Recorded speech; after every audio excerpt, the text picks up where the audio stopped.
See, it's doing that bubble thing again. That's just someone typing Ray. For 4 minutes. Ray, have you checked the family WhatsApp group today? There was a very important good morning image with a rotating flower gif. This is my co-host. We'll release emojis on a cry for help, but has personally forwarded 400 good morning messages nobody asked for. This is my co-host.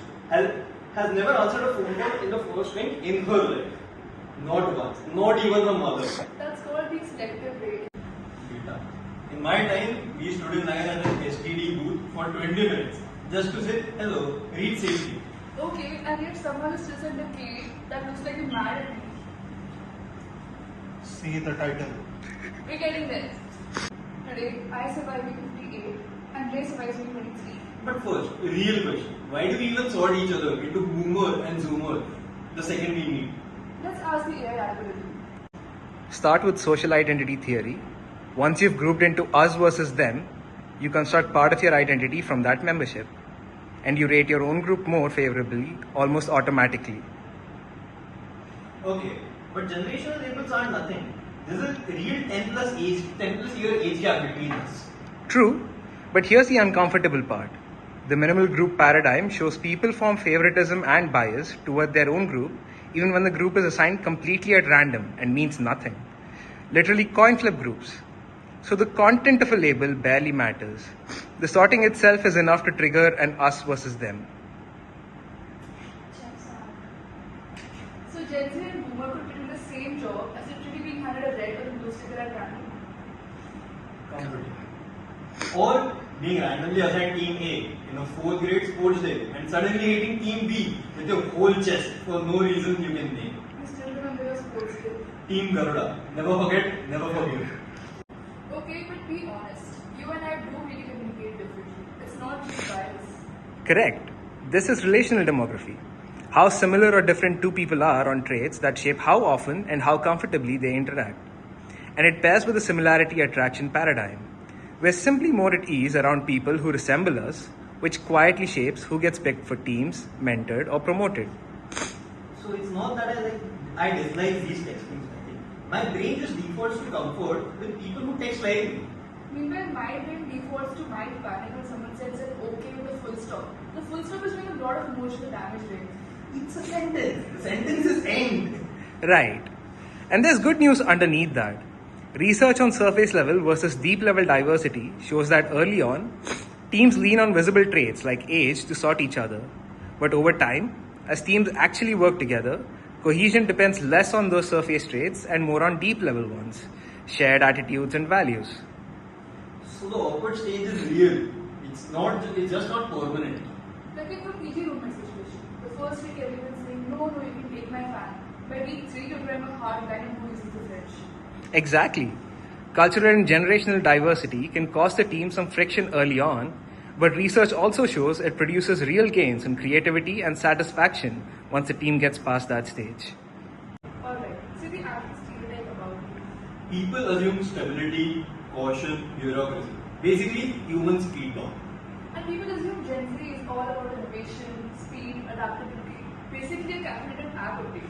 Meanwhile, you assume I can't work a laptop, and yet somehow I am the one who taught the entire office how to mute a Zoom call. That's one skill away. It's a very load-bearing skill. Both of those are textbook generational stereotypes. And they don't just sting, they shape real decisions. Like who gets picked for a stretch project or a leadership track. Nobody says it to my face, but I can feel it. Like I have to overprove it again and again that I'm not just an intern with opinions. So the stereotype doesn't just annoy us. It can make the stereotype more likely to come true. Okay, harder question. What's the line between just a joke and something that actually kills someone? That's the concept of microaggressions.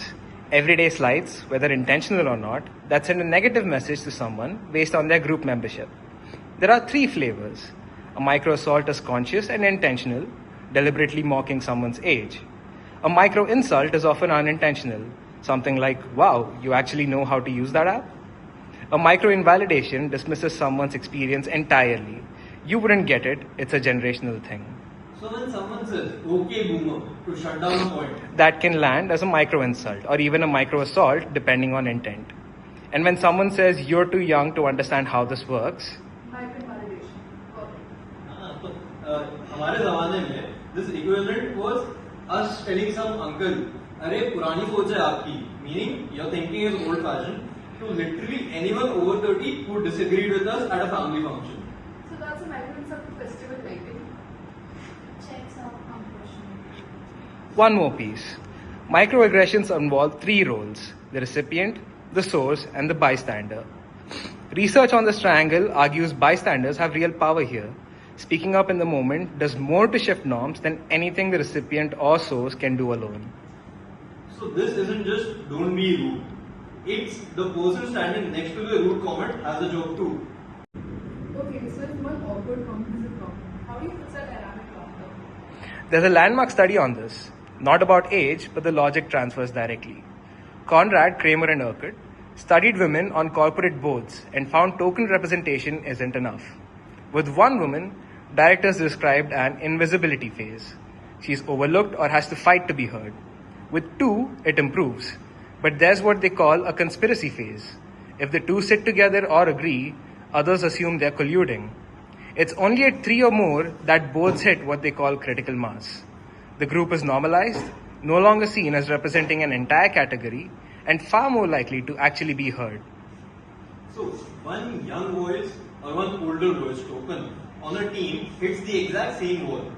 It's basically being the one person in the office who finds out about the surprise birthday cake after it's been cut. Technically present, functionally irrelevant. I have been that person. Found out about my own farewell party through a delivery guy asking where to put the cake. Same mechanism, and the fix pairs two ideas from inclusivity. Contact hypothesis, structured, cooperative contact between groups reduces bias better than groups just avoiding each other. And common in-group identity, or recategorization. Intergroup bias drops when people are induced to see themselves as one group instead of two. So the outgroups get folded into us. Which is basically what a reverse mentoring pair is doing without naming it. Live them. 20 seconds. Mentor me. Stop pre-apologizing before you ask a question. Just ask it. Your turn. 20 seconds. In a hard conversation, silence isn't losing. Let the pause sit. That's recategorization in real time. For those 20 seconds, you weren't the Gen Z one and the older one.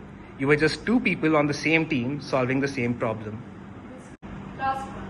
It's a difference between a team that includes people and a team that just makes everyone act the same. Right. This maps onto a model built around two needs: the need for uniqueness, being valued for what's different about you, and the need for belongingness, feeling accepted. Low on both is exclusion. You're an outsider and still expected to fit in. High belonging but low uniqueness is assimilation. You're accepted but only if you look, talk, and think like everyone else. High uniqueness but low belonging is differentiation. You're allowed to be different but treated as an outsider for it. Only high on both is real inclusion. An insider and still allowed to be different.